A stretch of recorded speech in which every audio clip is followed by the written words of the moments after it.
using either pencil, it can be the HB or the 4B, you're going to draw this upside down. There's a couple tricks.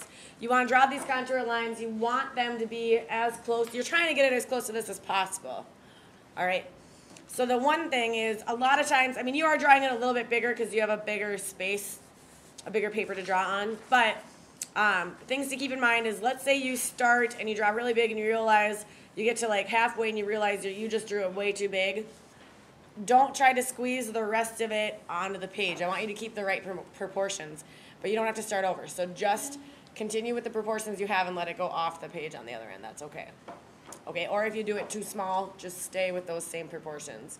Okay, that's all right. So I'm going to use the darker pencil just so you can see it a little clearer.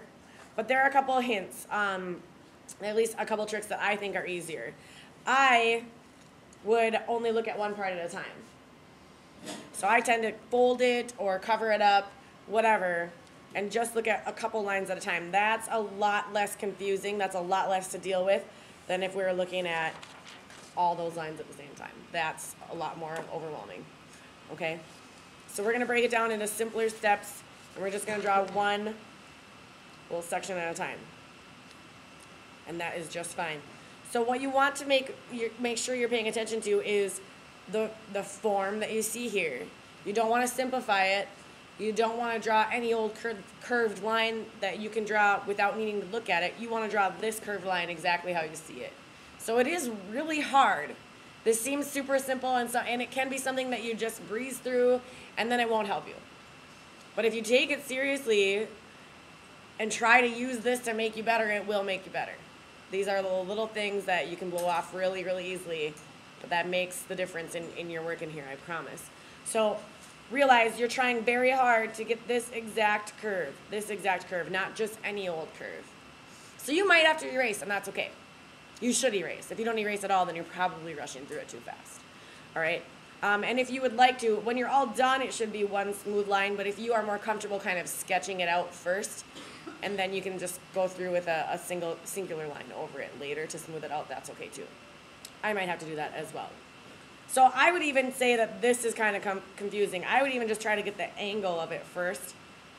So I'm just going to get the general angle down. I'm not even going to worry, and the length. I'm not going to worry too much about the exact curve just yet because I want to make sure I get that part taken care of first.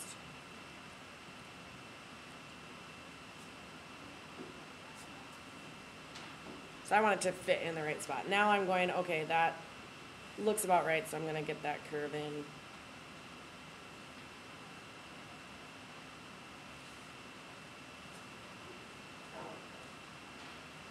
All right.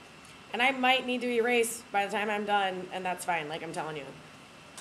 If you don't erase, you're probably going a little too fast. And then once you have one line done, that's kind of the hardest part, because then you have something to base everything else on. I can look at this line now and look at how it relates to what I already have done. So I have about 1/4 of an inch over, and that's where that new line stops. So I know it's not going to go any further past this corner.